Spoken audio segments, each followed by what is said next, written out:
முன்னாடி தொடங்கினாலும் நான் தான். அவங்கெல்லாம் அதிகாரத்தில் இருக்கனால ஊடகங்கள் வெளிச்சத்தை காட்டுறதுனால பழிச்சுன்னு தொடங்கிட்டாங்கன்னு தெரியுது. நான் ரொம்ப நாளைக்கு முன்னாடியே தொடங்கிட்டேன். 100 வேட்பாளர்களுக்கு மேல அறிவிச்சுட்டேன். நேரத்தெல்லாம் கன்னியாகுமரியில் 6 வேட்பாளரும் அறிவிச்சுட்டேன். சின்ன வந்தவொடனே வெளிப்படையா அறிவிப்பேன். அது ஒரு 2 மாசத்துக்குள்ள எல்லாம் நடக்கும். எனக்கு என்னுடைய வலிமை என்ன, பலகீனம் என்னங்கிறது எனக்கு தெரியும். என்கிட்ட காசு இல்லை, எனக்காக பேச ஊடகங்கள் இல்லை. அதனால நாங்களே தான் பேசணும். அதனால நாங்கள் வேகமா ஓடுவோம்.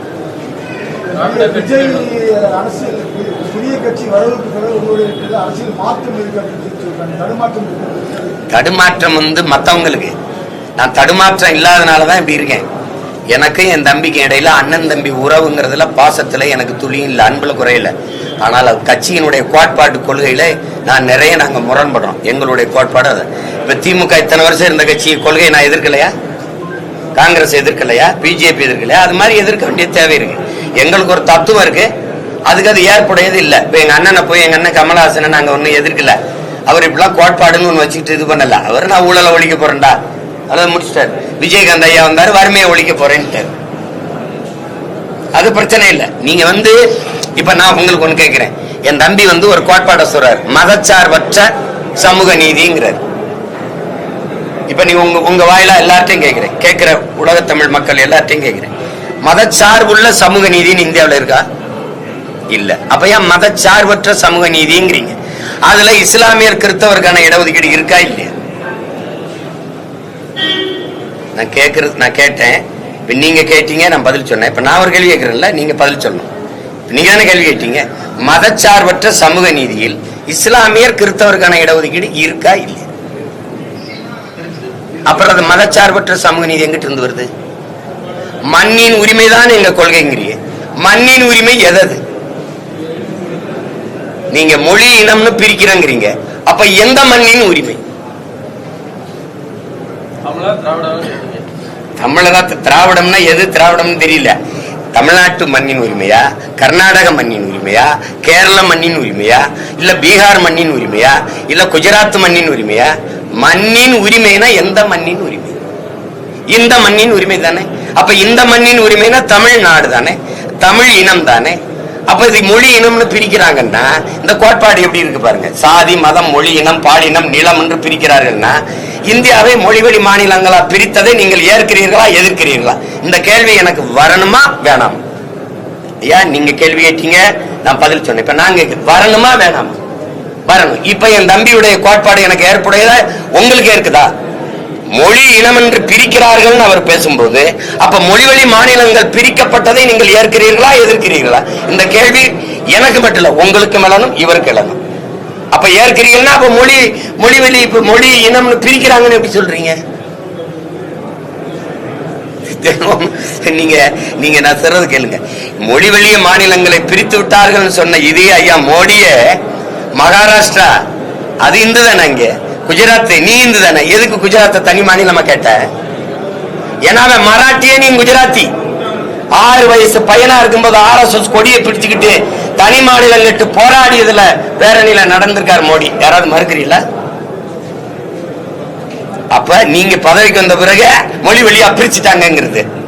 அப்ப பிரிச்சவன், அதுக்காக போராடியவன், பட்னி கிடந்து செத்த எங்க சங்கரலிங்கனாரு, அந்த சிறிய பொட்டி ஸ்ரீராமலு, இவெல்லாம் பைத்தியக்காரப்ப.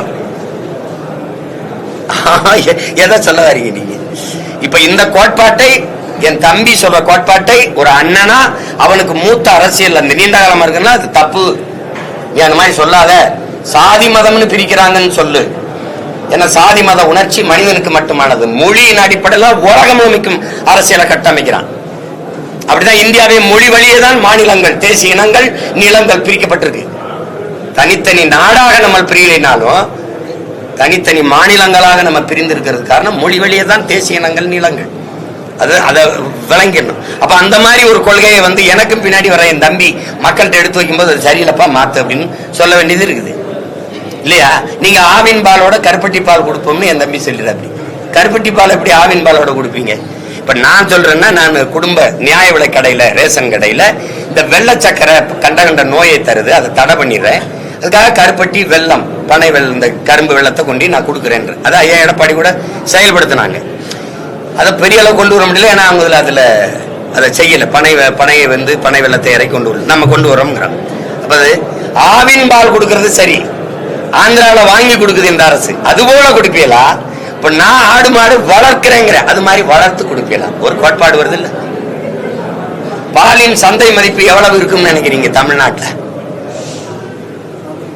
9 லட்சம் கோடி இருக்கு. நீங்க அங்க வரமாட்டேங்கிறீங்க. ஆடு மாடு வளர்க்கறது அவமானம், எனக்கு வெகுமானம், வருமானம். ஏன்னா ஆடும் மாடும் எங்களுக்கு விலங்குகள் அல்ல, எங்கள் செல்வங்கள். நான் ஆதியில செஞ்சதே ஆடு மாடு வளர்த்தது தான், உங்களுக்கு தெரியும் நினைக்கிறேன். 2வது நிலத்துல, முல்லை நிலத்திலேயே நான் ஆடு மாடு வளர்த்துட்டேன். அப்புறம் மருத நிலத்துல ஆடு மாடு வளர்த்து வேளாண்மை செய்ய தொடங்கிட்டேன். இப்ப இது தெரியாம நீங்க ஆவின் பால் கொடுப்பேன், சரி கொடுங்க. எங்கிருந்து கொடுப்பிய? இப்ப ஆந்திரால இருந்து வருது. கறி எங்கிருந்து வருது? ஆந்திரால இருந்து வருது. இது போலவே உங்க ஆட்சியிலையும் வருமா? இல்ல நீங்க பாலுக்கான மாடு கறிக்கான ஆடு வளர்ப்பீங்க? இப்ப நான் வளர்ப்பேங்கிறேன், அதனாலதான் ஆடு மாடு வளர்த்தல அரசு பணியா மாற்றுவேன்னு சொல்றேன். அதுக்கு சிரிக்கிறாங்க. அப்ப ஏண்டா டாஸ்மார்க் கடையில சாராயம் ஊற்றி கொடுக்குறவன் கவர்மெண்ட் வேலை பார்க்கலாம், ஆடு மாட்டுக்கு ஊசி போடுற வெட்டினரி டாக்டர் கவர்மெண்ட் டாக்டரா இருக்கலாம், ஆடு மாடு வளர்க்குறவங்க ஆத்தால பெண் கவர்மெண்ட் எம்ப்ளாயா இருக்கக்கூடாதுன்னு நான் கேட்கிறேன். அப்ப அந்த மாதிரி ஒரு கோட்பாட்டை வைக்கும் போது எதிர்கேள்வி வருமா வராதா, அது எப்படின்னு ஆய்வு செய்து வைக்கணும். இல்லைன்னா அப்படி சொல்லும் போது இப்ப நான் அண்ணங்கிறதுனால செல்லமா கேள்வி கேட்கிறேன்.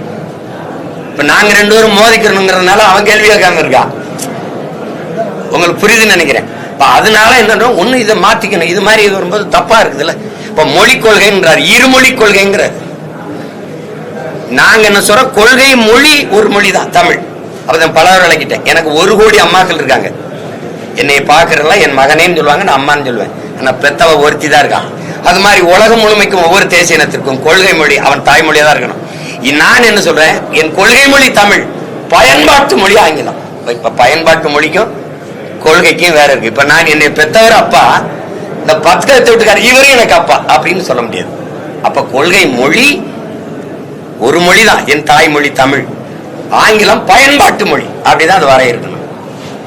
உலகத்தின் எம்மொழியும் நாங்கள் கற்போம், இந்தி உட்பட, தேவைனா கற்போம். அப்படிதான் கொள்கையை வகுக்கணுமே ஒழிய இருமொழி கொள்கைனா எப்படி கொள்கைன்னா, இப்ப திருநெல்வேலிக்கு நீங்க போனீங்களா, நம்ம தமிழ்ல இருக்கும், திருநெல்வேலி இங்கிலீஷ்ல இருக்கும்,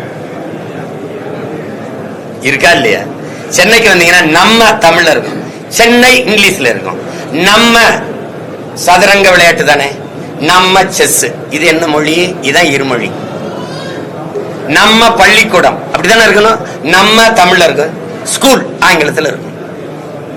இப்ப விளங்குதா சொல்றது? இது மாதிரி ஒவ்வொன்றும் செய்யறதுதான் இது. நம்ம எல்லாம் நம்ம இருக்கும், அப்புறம் மீதி பூரா இங்கிலீஷ்ல இருக்கும், தங்கிலீஷ் ஆகும். அரசே செய்யும். இப்ப எங்க ஊர் ராமநாதத்துக்கு நான் போய்கிட்டு இருக்கேன். Welcome to Ramnad. யாருக்கு எழுதி வச்சிருக்க நீ? யாருக்கு எழுதி? சரி, வட இந்தியக்காரன் இங்க வர்றான், ராமேஸ்வரத்துக்கு எங்க ஊருக்கு சாமி கும்பிட வரான், வெல்கம் டு ராம்நாடுன்னு போட்டிருக்க. ராமநாதபுரம் மாவட்டம் உங்களை வரவேற்கிறது, இனிதே வரவேற்கிறது எழுதிட்டு கருமம் கீழே வெல்கம் டு ராம்நாடுன்னு போடு. நான் ஏதாவது சொன்னா கேளு. ஆனா நீ வெல்கம் டு ராம்நாடுன்னு போட்டு வச்சிருக்கியா? யாரு போட்டு வச்சிருக்க? இதுக்கு பேர் என்னது? இதான் இந்த இருமொழி கொள்கை, இளவு கொள்கை. அப்ப கொள்கை எங்களுக்கு மும்மொழி கொள்கை மோசடி கொள்கை, இருமொழி கொள்கை ஏமாற்று கொள்கை, கொள்கை ஒரே மொழி கொள்கை தமிழ் மொழி கொள்கை, எங்கள் மொழி கொள்கை, அப்படிதான் சொல்லணும். இப்ப அதை ஒரு அண்ணனா தம்பிக்கு சொல்ல வேண்டிய கடமை இருக்குல்ல. இப்ப நேரம் சந்திச்சு பேச முடியல, அதனால சொல்றேன். இதெல்லாம் தவறா இருக்கு அப்படின்னு நம்ம சொல்ல வேண்டியது. அப்ப இல்ல அப்படிதான், சரி அப்படிதான், அது ஒண்ணும் பண்ண முடியாது.